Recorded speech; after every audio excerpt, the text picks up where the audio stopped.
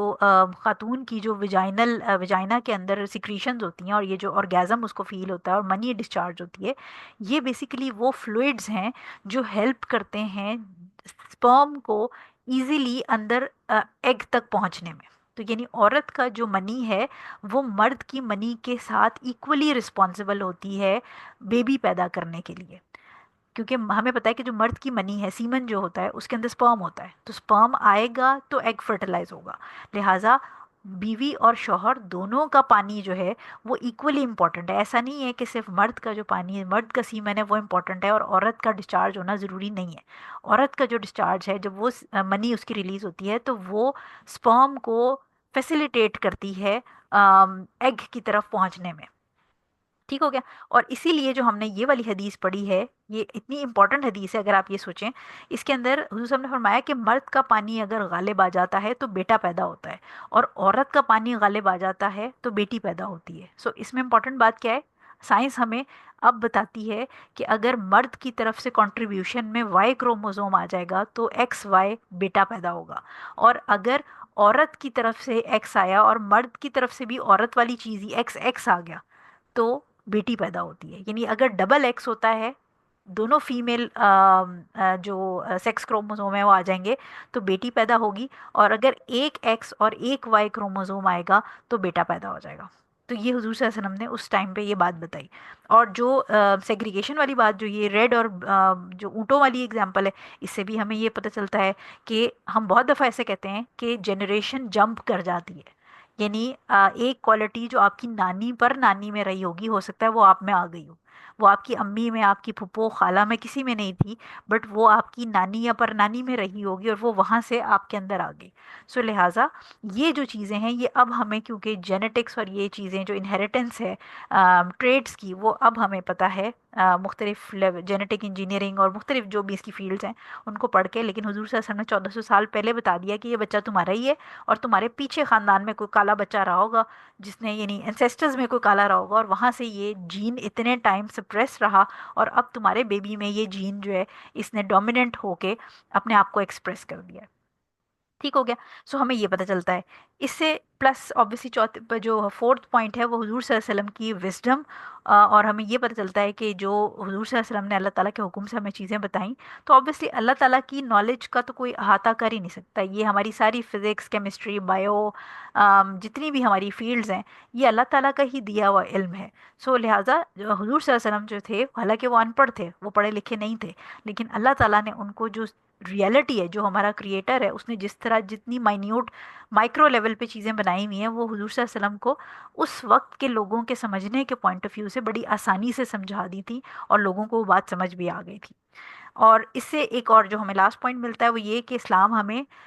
دنیا کی تعلیم حاصل کرنے سے منع نہیں کرتا. اسلام ہمیں بایو، فزکس، کیمسٹری، جینیٹکس، اس طرح کے چیزیں پڑھنے سے منع نہیں کرتا، بٹ ان سارے سبجیکٹس کو پڑھنا چاہیے یہ سوچ کے کہ ہم اللہ تعالیٰ کے دین کو اس کے ساتھ کنیکٹ کریں. یعنی بہت ساری چیزیں ہیں جو ان ساری فیلڈ سے ریلیٹڈ قرآن اور حدیث میں موجود ہیں، لیکن ہم اتنے زیادہ بلائنڈ ہو جاتے ہیں ان سبجیکٹس کو ویسٹرن کانسیپٹ سے پڑھنے سے. یعنی ہم بالکل سائنس کو اپنا خدا بنا لیتے ہیں. ہمیں لگتا ہے کہ سائنس اگر کوئی بات کہہ رہی ہے تو وہ صحیح ہے، اور اگر اللہ تعالیٰ اور اس کے نبی کوئی بات کہہ رہے ہیں تو پتہ نہیں وہ صحیح ہے کہ نہیں.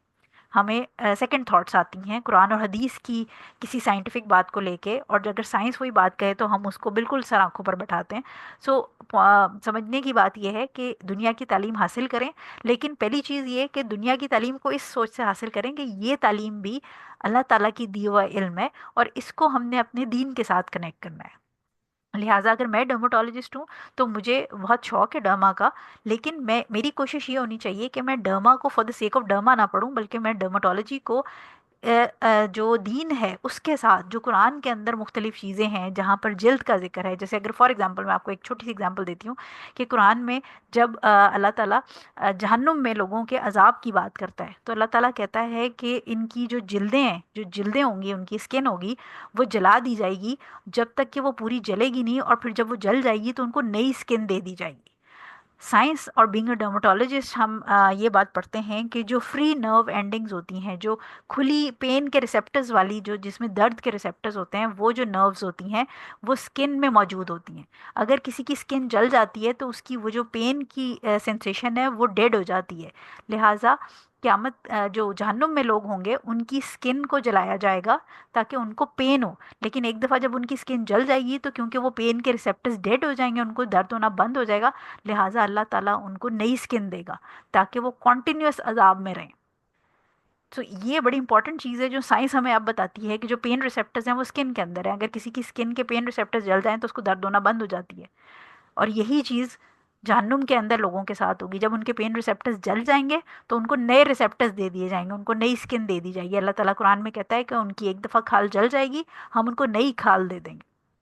سو اپنے فیلڈز کو پڑھیں اور اس کو دین کے ساتھ کنیکٹ کریں، کیونکہ یہ کنیکشن بہت ضروری ہے. یہ وہ کنیکشن ہے جو آپ کو سچ دکھائے گا. ورنہ آج ہم بہت سارے ایسے پروفیسرز دیکھتے ہیں جو بہت بڑے بڑے پی ایچ ڈی پروفیسرز ہیں، مختلف سائنس کی فیلڈ میں، فزکس کے پروفیسر، ایسٹرو فزکس کے پروفیسر، ناسا کے اندر جا کے کام کر رہے ہیں، بٹ وہ ایتھیسٹ ہیں. ان کو اللہ تعالیٰ کے اوپر وہ کہتے ہیں کہ خدا ہے ہی نہیں، نعوذ باللہ. سو اس علم کا فائدہ نہیں ہے. یہ علم کو استعمال کرنا ہے دنیاوی علم کو اللہ تعالیٰ کو جاننے کے لیے، بجائے اس کے کہ ان لوگوں کی لائن میں جا کے لگ جائیں جو دنیاوی علم حاصل کر کے اللہ کو بھول جاتے ہیں.